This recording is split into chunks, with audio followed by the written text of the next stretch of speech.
आपण पत्रकार भावांनी म्हणजे मला यायला थोडा उशीर झाला आणि आपल्या म्हणजे इतर असाइनमेंटमध्ये थोडेसे डिफिकल्टी झाल्या असतील, पण आजचा मुद्दा जो आहे महत्त्वाचा आहे. मी सुद्धा म्हणजे प्रवास करून आलो आणि मला माहिती नव्हतं ट्रॅफिकचं. असो, आपल्या सगळ्यांचं मी स्वागत करतो. हा मुद्दा जो आहे आज ह्या पुण्यनगरीमध्ये, हा भारतीय संविधानाशी संबंधित मुद्दा आहे. हा मुद्दा जो आहे, आपण नेहमी पत्रकार परिषदा पाहत असता कुणीतरी एक आपल्या जातीचा झेंडा घेऊन उभा असते आणि त्याच्यासाठीचे पत्रकार परिषदा होतात. त्या पत्रकार परिषदा आपण सगळे नेहमी पाहतो. परंतु माननीय मोदीजींच्या सरकारनं भारतीय संविधानात घटना दुरुस्ती करून गरिबांसाठी सुद्धा आरक्षणाची तरतूद असावी हे तत्व आणलं. हे तत्व अत्यंत क्रांतिकारी तत्व होतं. संविधानाच्या परिभाषेशी संबंधित तत्व होतं आहे. परंतु ह्या तत्वाला कुठेतरी मी तुम्हाला सांगितलं की ध्वज घेऊन वेगवेगळ्या जातीच्या नावाखाली उभं राहणारे हे सार्वजनिकपणे संविधानिक भूमिकांना हरताळ फासायला पुढाकार घेत बसतात. आणि तात्विकदृष्ट्या आपल्याला सांगायचं म्हणजे त्या झेंड्यांसोबत जाती असतात, त्या झेंड्यांसोबत जाती असतात, परंतु गुणवंतांसाठीच्या पत्रकार परिषदा आणि गुणवंतांसाठीच्या विद्यार्थी संघटना मला असं वाटतंय की मागच्या काही काळामध्ये लोप पावत चालल्यात. किंवा खुल्या वर्गासाठी कोणती संघटनाच आहे की नाही असाही माझ्यासमोर एक प्रश्न निर्माण होतो. ब्राह्मण, लिंगायत, राजपूत, मारवाडी, जैन हे जे वर्ग आहेत हे सुद्धा भारतीय वर्ग आहेत. हे पाकिस्तानी नाहीत, हे बांगलादेशी नाहीत. हे सगळे भारतीय आहेत. DNA भारतीय आहेत, विचाराने भारतीय आहेत. ह्या वर्गावरला अन्याय होत आला म्हणून संविधानाच्या निर्मितीनंतर ह्या वर्गातल्या गरिबांकरिता, खुल्या वर्गातल्या गरिबांकरिता जे आरक्षण आहे त्याच्यावर गदा येताना दिसते, गदा आलेली आहे. आणि हे जे विद्यार्थी आहेत ह्या विद्यार्थ्यांच्या बाबतीमध्ये कुठेही प्रतिक्रिया उमटताना दिसत नाही. आणि म्हणून आजची ही पत्रकार परिषद. आपल्याला सांगायचं म्हणजे माननीय उच्च न्यायालयाने काल एक निर्णय दिला, म्हणजे 6 ऑगस्टला. त्या निर्णयामध्ये आपण बघितलं तर स्पष्टपणे माननीय उच्च न्यायालयाचे न्यायमूर्ती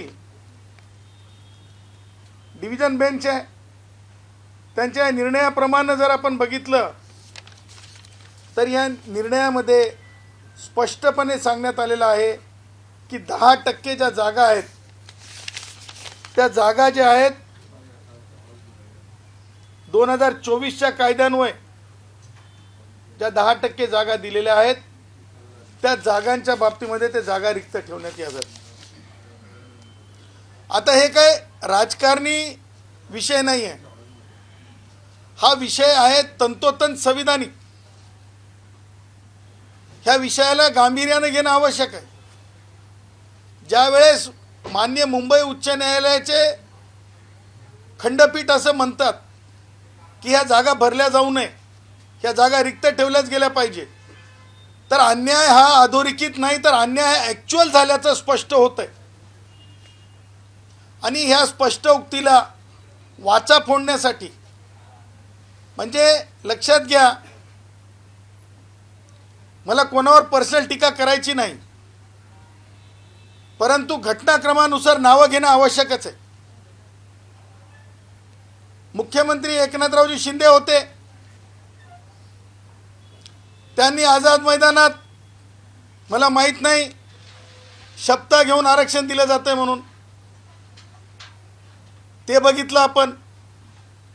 त्यानंतर आपण पुढं जाऊन आणखीन एक पाऊल बघितलं की कशा प्रकारे कायदा आणला. तो कायदा त्या कायद्याच्या संबंधित त्या पूर्वीचा कायदा होता मराठा आरक्षणाच्या संदर्भातला. आता जर पूर्वी कायदा होता परत कायदा आणला तो कायदा चॅलेंज झाला. आता मला सांगा एक व्यक्ती हे एका वर्गात आरक्षण घेऊ शकते. एक व्यक्ती हे SCतलं जर रिझर्वेशन घेतलं तर सामान्य पुणेकरांना माझा प्रश्न आहे, विनंती आहे, या पुण्यनगरीमध्ये विद्वानांची नगरी म्हणून ओळखली जाते. एक जर व्यक्ती SCची असेल, शेड्यूल कास्टची असेल तर का ती व्यक्ती STचं रिझर्वेशन घेऊ शकते किंवा ती व्यक्ती OBCचं रिझर्वेशन घेऊ शकते का? मला सांगा एक व्यक्ती, मला मराठा समाजाचा द्वेष नाही, परंतु मराठा समाजाच्या नावाखाली जे काही नेतृत्व करायला निघालेत ते ज्या प्रकारे युवकांना घेऊन चाललेत त्याच्यातून हे होणारे प्रश्न निर्माण होत आहेत. आता त्यांचा किती अभ्यास आहे, मनोज जरंगे कितवी पास आहे, मला त्याच्यात जायचं नाही. आता त्याच्यामध्ये आमच्या प्रसादला किती कळतंय त्याच्यातही मला जायचं नाही. परंतु मुद्दा हा आहे की स्पष्टपणे, अगदी स्पष्टपणे न्यायालयाचे निरीक्षण आहेत हे असताना तुम्ही मराठा युवकांना तुम्ही राज्यसेवेच्या परीक्षेमध्ये प्रीला पात्र केलं. ते त्या वर्गात नव्हते. त्या वर्गात नसताना त्यांना तुम्ही पात्र केलं. गरिबांसाठीच्या आरक्षणामध्ये तुम्ही पात्र केलं. त्यानंतर तुम्ही काय केलं, मेन्सला पात्र केलं. त्यानंतर तुम्ही काय केलं, तोंडीला पात्र केलं. अरे काय चाललं होतं. आणि हे नुसतं पात्र केलं नाही, जेव्हा आम्ही विद्यार्थी जेव्हा कोर्टात गेले त्यावेळेस हे स्पष्ट झालं की अपात्र लोकांना पात्र करण्यात आलं आणि तोंडी परीक्षेपर्यंत नेल्याच्या नंतर तोंडी परीक्षेतून त्यांना बाहेर काढलं, तोंडी परीक्षेपासून. परंतु झालं काय की जे खरे गरीब होते, अरे ब्राह्मण गरीब होणं काय गुन्हा आहे का या देशात? या देशामध्ये राजपूत गरीब होणं गुन्हा आहे का? मग त्यांचं कुणी हिसकाटून न्यायचं का? ज्याच्यामध्ये मसल पॉवर आहे, ज्याच्यामध्ये दंड आहे, त्यांनी हिसकाटून न्यायचं का? थेटच बोलतो. म्हणजे विखे पाटील मसल पॉवर आलेतून त्यांनी न्यायचं का? जरंगीचे खूप हार्डकोर संघटना म्हणून त्यांनी न्यायचं का? हे असं नेल्या जाऊ शकत नाही, असं दिल्या जाऊ शकत नाही. आणि म्हणून आमचं म्हणणं आहे की ज्या प्रकारे ही मुलं, ही जी विद्यार्थी, हे जेनजी जे आहेत हे सफरर आहेत. आणि ह्या सफरर्सला ज्या प्रकारे प्रीपासून त्रास झाला आहे त्या प्रीपासून पुन्हा जे आहे नव्याने प्रक्रिया सुरू होणं आवश्यक आहे. आणि नव्याने प्रक्रिया सुरू होऊन ही कारवाई पूर्ण झाली पाहिजे. आपण एक परीक्षेमध्ये जर काही प्रश्न जर याच्यामध्ये एखाद्या विषयाचे फुटले तर परीक्षा पूर्ण घेतो की नाही त्या स्पर्धा परीक्षेची. त्याच प्रकारे आपण हे आपल्याला दस्तूर खुद दिसत असताना, न्यायालयाचं निरीक्षण असताना, मी महाराष्ट्राच्या लोकसेवा आयोगाचे अध्यक्ष, विद्यमान अध्यक्ष एकदम क्लीन माणूस आहेत, त्यांना मी विनंती करतो की ह्या प्रकरणामध्ये तातडीने त्यांनी लक्ष घालावं. भीमनवार साहेबांनी जातीच्या चष्म्यातून मनोज जरंगे काय करेल, उद्या त्यांच्यावर आगपाकड करेल का याची चिंता करू नये. कारण आता मुद्दा असा आहे की कोण कशाची चिंता करावं असा मुद्दा निर्माण झाला. आपण बघत आहोत की किती खालच्या पातळीवर जाऊन लोक एकमेकांना बोलत आहेत. त्यामुळे किमान विद्यार्थ्यांच्या बाबतीत भीमनवार साहेबांनी एक स्ट्रॉंग भूमिका घेतली पाहिजे. आणि स्ट्रॉंग भूमिका घेऊन या प्रश्नाला पूर्ण तडीस नेण्यासाठी या प्रश्नाच्या संदर्भानं एक म्हणजे SIT सारखी लोकसेवा आयोगानं एक समिती नेमली पाहिजे आणि ह्या परीक्षेला जे आहे या विद्यार्थ्यांना जे आहे जे EWSचे विद्यार्थी आहेत त्यांना पूर्ण न्याय दिला पाहिजे। आणि म्हणून माननीय उच्च न्यायालयाचं जे निरीक्षण आहे याच्यामध्ये स्पष्टपणे सांगितलं पॅराग्राफ नंबर 6 मध्ये having regard to the facts and circumstances of the case in its entirety as an ad interim measure we hereby provide that the respondents may go ahead with the process of joining of the selected candidate pursuant to the selection process in question, but 10% of posts shall be kept vacant so as to accommodate the petitioners if they eventually succeed in the writ petition.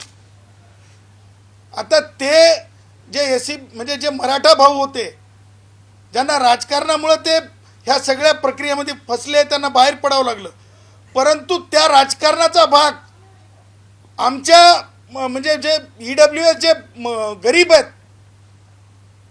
ह्या सगळ्या जे समाज मी सांगितले गरीब समाज त्या समाजावर नांगर फिरवायची का वेळ? मग आमच्यासाठी त्यांच्यासाठी जर समजा ते विखे पाटील आहेत तर आमच्यासाठी उदय सामंत झोपू नका, उदय सामंत झोपू नका, उदय सामंत झोपू नका, जागा करायला आलो पुण्यामध्ये। आणि हे सगळं अत्यंत म्हणजे वेदनादायी आहे। कोणत्याही विद्यार्थ्यावर अन्याय होऊ नये, राजकारण होऊ नये, परंतु म्हणजे विद्यमान मोदीजींनी दिलेल्या EWS रिझर्वेशन जे महाराष्ट्र शासनाने मान्य केलेलं आहे त्या आरक्षणावर सुद्धा गदा येऊ नये ही आमची भूमिका आहे। आणि लवकरात लवकर सरकार कसं असतंय की लोकसेवा आयोग हे ॲटॉनॉमस आहे, त्याच्यामध्ये सरकारांची फार भूमिका नसते, त्यामुळे लोकसेवा आयोगाने तातडीने याच्यावर भूमिका घ्यावी। उद्या विद्यार्थ्यांनी उपवासाची वेळ आणली किंवा जेनझीची शक्ती बाहेर आणली तर ही शक्तीसुद्धा लक्षात घ्यावी, कारण ह्या प्रकरणामध्ये मी त्या पुढं जाऊन असं म्हणेल की राष्ट्रीय स्वयंसेवक संघाच्या संघप्रमुखांनी सुद्धा या प्रकरणात लक्ष दिलं पाहिजे।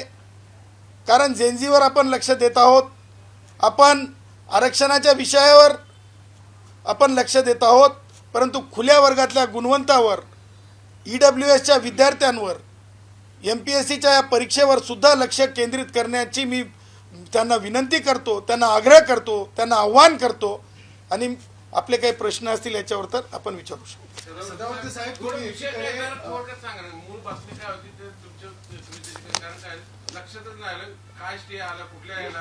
बघा EWSचे जे विद्यार्थी आहेत EWS साठीचं जे आरक्षण आहे ते आरक्षण जे आहे मराठा जे युवक होते त्यांना त्या आरक्षणाचा लाभ देण्यात आला आणि ते नुसता लाभ देण्यात आला नाही तर तोंडी परीक्षेपर्यंत त्यांना नेण्यात आलं। त्याच्यामुळं काय झालं की प्रीपासून जे विद्यार्थी आहेत ते प्रीपासून विद्यार्थी जे खरे EWS आहे ते सफर झाले। आमचं म्हणणं असं आहे की राज्य सेवेची जी परीक्षा आहे त्याच्यामध्ये सुद्धा एकदा पुन्हा त्या बाबतीला पुनर्विलोकन झालं पाहिजे आणि EWSच्या विद्यार्थ्यांवरला अन्याय थांबला पाहिजे, ही स्पष्ट भूमिका आहे। स्टे 10% जागा रिक्त ठेवण्यासाठी माननीय उच्च न्यायालयाने 6 तारखेला सांगितले, परंतु होतंय काय की आपण एका परीक्षेपुरतं पाहत आहोत, परंतु आमचं म्हणणं आहे की म्हणजे ही जी राज्यसेवेची परीक्षा आहे त्या परीक्षेमध्ये सुद्धा ही भूमिका स्पष्टपणे राज्य सरकारने म्हणण्यापेक्षा लोकसेवा आयोगाने घेतली पाहिजे। कारण ह्याच्यामध्ये मराठा म्हणजे जात म्हणून म्हणत नाही तर त्या वर्गातून जी घुसखोरी झाली असं विद्यार्थ्यांचं निरीक्षण आहे, विद्यार्थ्यांचं म्हणजे ॲनालिसिस आहे, हे स्पष्टपणे आहे, अस्पष्ट नाही। त्याच्यामुळे ह्या वर्गातल्या विद्यार्थ्यांवरला अन्याय आपण थांबवावा असं आमचं आव्हान आहे। त्याची मी तुम्हाला डिटेल देतो। ही परीक्षा राज्य परीक्षा 2024 च्या संपूर्ण निवड प्रक्रियेत झालेली आरक्षणाची नियमबाह्य अंमलबजावणी, जाहिरातीतल्या अटींचे उल्लंघन आणि सदोष निकालामुळे विद्यार्थ्यांवर झालेला अन्याय आपल्याला पाहिजेत असेल तर त्या बाबतीतलं एक शॉर्ट निवेदन सुद्धा आम्ही तयार केलेलं आहे, ते निवेदन घ्या। कारण काय मुद्दा हा परीक्षेशी संबंधित आहे, मुद्दा हा एका म्हणजे रिझर्वेशन आपण सगळे आरक्षण माहीत असतात पण गरिबांचं आरक्षण आणि अनाथांचं आरक्षण तुम्हा पत्रकारांसमोर सुद्धा फार कमी येते। त्याच्यामुळे बरेचशा वेळेस त्याला म्हणजे तुम्हाला समजून घेण्यासाठी किंवा आम्ही सांगण्यामध्ये कमतरता वाटत असेल तर आम्ही तुमच्यासाठी एक रिटर्न नोट सुद्धा केलेली आहे. बघा सर, आम्ही कोणत्याही गोंधळाचा पार्ट आणि भाग नाही आहेत. आम्ही कोणत्याही गोंधळाचा पार्ट आणि भाग नाही आहेत. विद्यार्थी हा केंद्रबिंदू आहे आणि आमचं म्हणणं आहे की झेंड्याखालच्या आरक्षणावर कोणी खुल्या वर्गातल्या विद्यार्थ्यांचा आक्षेप नाही आहे, परंतु जे EWS ज्यांना कुणालाच रिझर्वेशन नसते त्यांच्यासाठी EWS गरिबांसाठी रिझर्वेशन आहे. त्याच्यावर ज्या प्रकारे काय म्हणतो आपण हे झालं की अतिक्रमण झालं, त्या अतिक्रमणावरला हा विषय आहे आणि या अतिक्रमणाला मला असं वाटतं की तातडीनं रिक्त करण्यात यावं आणि नुसतं रिक्त करून नाही तर आमच्या EWSच्या विद्यार्थ्यांना त्याच्यामध्ये न्याय मिळावा. सदावर्ते साहेब, एकीकडे तुम्ही मराठा आरक्षण देऊ नका म्हणून सर्वोच्च न्यायालयात जाताय, आता तुम्ही मराठा विद्यार्थ्यांच्या बाजूने पुन्हा उभे राहताय, हे मतपरिवर्तन कसं काय? नाही, मुद्दा मराठा विद्यार्थ्यांचा नाही. EWS मध्ये नाही, EWS मध्ये मराठा विद्यार्थी कुठं आले आहेत ना? EWS नाही, ऐकून घ्या. हेच तर तुमचं गैरसमज आहे. पत्रकार साहेब, पुण्यनगरीमध्ये आहात, पुण्यामध्ये आहात तुम्ही. एकदा या वर्गामध्ये मी शिकवत असतो संविधान. तुम्हाला मला म्हणजे हे नाही, मी जर्नलिझमला सुद्धा शिकवायला जातो. It is not very hypothetical. लक्षात ठेवा, ज्या वर्गाला आरक्षणाची कोणतीच लाभ मिळत नाही त्यांच्यासाठी EWS आहे. ज्यांना कोणताच लाभ मिळत नाही, आरक्षणाच्या वर्गात जात नाही, त्यांना EWS आहे. अतिक्रमण कोण करतंय? जे हे बघा, तुम्हाला जात म्हणून पाहिजे का? स्पष्टच स्पष्टच सांगायला ना मी तुम्हाला. मराठा भावांना त्याच्यामध्ये देण्यात आलं, मग त्यांना तोंडी परीक्षेतून काढण्यात आलं. पण आता ते तोंडी परीक्षेतून काढले, पण मूळ जे विद्यार्थी आहेत मग त्यांची ती मेरिट लिस्ट असेल, ती मेरिट लिस्ट तर कट ऑफमधून निघून गेली ना, कारण ते प्रीमधूनच बाहेर पडले ना मुलं. आमची मुलं प्रीमधून बाहेर पडले ना. अहो, आम्ही ब्राह्मण आहोत. हो, आम्ही ब्राह्मण आहोत. इथं संविधानाने दिलेला अधिकार आहे. हो, आम्ही लिंगायत आहोत. संविधानाने दिलेला अधिकार आहे. हो, आम्ही राजपूत आहोत. हो, आम्ही मारवाडी आहोत. हो, आम्ही जैन आहोत. आमच्यासाठीच्या ज्या गरिबांच्या, आमच्या गरिबांच्या ज्या जागा होत्या, त्या जागा ज्या प्रकारे देण्यात आल्या, just because that was a Maratha politics, reservation politics. मग ते एकनाथ शिंदे साहेबांचं असेल, ते मनोज जरंगेचं असेल, काल परवाच्या त्या काय ते नगर काय आपलं अहिल्यानगरचे राजकारणी विखे पाटील असतील, ह्यांच्या सगळ्या राजकारणामध्ये प्रीपासून आमचे हे सगळ्या समाजातले गरीब विद्यार्थी जे आहेत दळल्या गेले. आमचं पीठ झालंय, आमचा सत्यानाश झालाय. आमचा सत्यानाश तरी आम्ही बोलून दाखवू, कारण आम्ही त्यांच्यासारखं रस्ते थांबवू शकत नाही, आम्ही नीच शब्द वापरू शकत नाही, आम्ही घाणेरडी भाषा बोलू शकत नाही, कारण ते मसल पॉवरवर बोलतात. आम्ही हे सगळं संविधानिक दृष्ट्या मागत आहोत. आमच्यावर अन्याय झालाय आणि आम्हाला न्याय मिळाला पाहिजे. सदावर्ते साहेब, गुलाबराव पाटील असं म्हणतायत की सदावर्ते हे नक्की कोणाचे वकील आहेत ते त्यांनी ठरवावं, कारण की ते एकनाथ शिंदेवरती टीका करतात. एकनाथ शिंदेवरती टीका म्हणजे सरकारवरती टीका, त्यांची भूमिका आहे. त्यांनी टीका करू नये एकनाथ शिंदेवरती. बघा, गुलाबराव पाटलांना त्यांची राजकारण आणि राजकारण्यांनी राजकीय झोळीपुरतं बोलावं, राजकीय झोळीपुरतं बोलावं. कोणतं मंत्रिपद आणि कोणती आमदारकी, सदावर्तेचं मोजमाप लावायला सदावर्ते हे MB घेणारा आणि टेंडरच्या सोबत राहणारा नाही आणि एकनाथ शिंदे साहेबांचा मी बांधलेला नाही. जिथं आरक्षणावर, जिथं गरिबांवर, जिथं मोदीजींच्या पॉलिसीवर, जिथं देवेंद्रजींच्या पॉलिसीवर, Devendraji is my chief minister, he is my chief minister, Modiji is my prime minister, he is my prime minister. कारण आपल्याकडे पार्लमेंटरी डेमोक्रेसी आहे, आपल्याकडे पॉलिटिकल पार्टी डेमोक्रेसी नाही आहे. आमचे पंतप्रधान आहेत, आमचे मुख्यमंत्री आहेत आणि आमच्या काळामध्ये आमच्या कोणत्याच व्यक्तीवर, आमच्या कोणत्याच गरिबावर, मग ते ब्राह्मणापासून ते आदिवासींपर्यंत अन्याय झाला नाही पाहिजे, ही आमची ठोस भूमिका आहे. त्यामुळे गुलाबराव पाटील यांना काय म्हणायचं आहे तेच कन्फ्यूज स्टेटसमध्ये असावेत आणि तुम्हा पत्रकारांनी काहीतरी गुदगुली केल्यानंतर मग ते आपलं काहीतरी बोलावं म्हणून बोलून गेले असतील. सर, EWS विद्यार्थ्यांचा काय कन्फ्यूज असा आहे, मराठा मुलं ते EWS मधून भरती झाली, त्यांना बाहेर पडावं लागलं, रिकाम्या झालेल्या जागा आहेत तिथं त्याच मेरिट लिस्ट मधले खालची मुलं वरती. नाही सर, तोच तर प्रॉब्लेम है, यही तो बात है. नाही, तुमच्या बातमीपेक्षा आमच्या हक्क महत्वाचे आहेत. तुम्ही तुमच्या बातमीपेक्षा हक्क महत्वाचे आहेत. कळलं पाहिजे नेमकं काय म्हणायचं मला. आता आहे बघा, भिडे गुरुजींचा सदावर्त्यांचा कळायला थोडा वेळच लागते. समजले ना. आता तुम्हाला सांगतो काय असते की ते तोंडीतून बाहेर काढले, लक्षात ठेवा. तोंडीतून बाहेर काढल्याच्या नंतर लगेच प्रीवाला वर येत नाही, प्रीवाला वर येत नाही.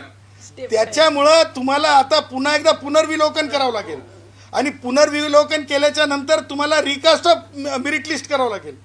नुसतं रिकास्ट ऑफ मेरिट लिस्ट करून चालणार नाही, तर तुम्हाला पुन्हा एकदा प्रीकडे बघावं लागेल आणि प्रीमधून पुन्हा एकदा त्या स्लॉटच्या विद्यार्थ्यांमधून एक तुम्हाला मिनिमम कट ऑफ मार्क्स द्यावं लागतील आणि त्या विद्यार्थ्यांना वर आणावं लागेल.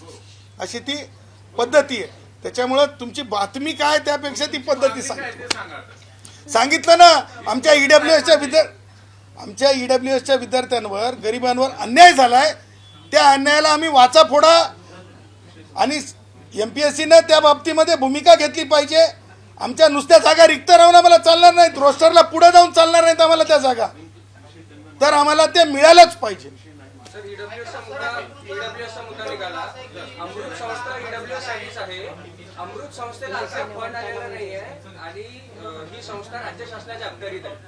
यावर तुमची काय भूमिका आहे? कोणती संस्था? अमृत संस्था जी राज्य शासनाची हा, हे बघा, ईडब्ल्यूएस साठी काम करते, त्याच्यामध्ये ब्राह्मण, लिंगायत, राजपूत या जातीचा समावेश आहे. त्याच्या PITची जाहिरात अद्याप निघालेली नाही आहे. 2023 पासून त्याची जाहिरात निघालेली नाही आहे आणि ही संस्था राज्य शासनाच्या अखत्यारीत आहे. याच्यावर तुमची काय भूमिका आहे? माननीय मुख्यमंत्री महोदयांनी स्पष्टपणे शासन निर्णय काढून समान तत्वावर बजेट अलोकेशनची तरतूद केलेली आहे. परंतु सगळ्या जातीच्या झेंड्याच्या संस्थांना वेगवेगळ्या पद्धतीनं म्हणजे निधी दिला चाललाय, परंतु खुल्या वर्गातील विद्यार्थ्यांच्या संस्थेला निधी मिळत नाही. त्याच्यामुळे विद्यार्थ्यांना त्या प्रकारचे जे म्हणजे जे हे म्हणा स्कॉलरशिप म्हणा किंवा हे वेगवेगळे प्रोव्हिजन्स खाली मिळणारे पैसे ते मिळत नाहीत, ते दिले गेले पाहिजे. अन्यथा हे सगळं प्रकरण मग सारथी असो, सारथीचाच एकटा लाड होऊ शकत नाही.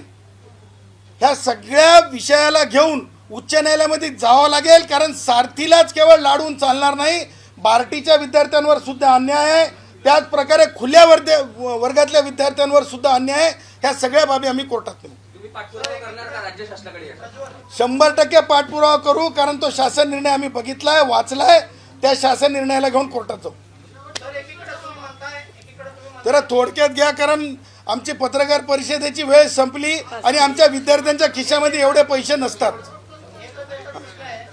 एकीकडे तुम्ही म्हणताय की मराठा समाजाचा मला द्वेष नाही, दुसरीकडे तुम्ही त्यांच्या SC/BC आरक्षणाला, OBC आरक्षणाला माझे मराठा भाऊ मागास नाहीत, त्यांना कोणतंच आरक्षण मिळू शकत नाही. ते आरक्षणाच्या तत्वामध्ये येत नाहीत, त्याच्यामुळे त्यांनी आरक्षण मागू नये आणि आरक्षण द्या म्हणणारे हे सर्वतोपरी आपण पाहतो की ते राजकारणी असतात, राजकारण करतात. त्यानंतर MPSCचे विद्यार्थी ज्या प्रकारे बाहेर पडतात ते आपण बाहेर पडलेलं पाहतो. साम TV मी नेहमी पाहतो, त्यावर दाखवलेल्या बातम्या रिलेट करतात.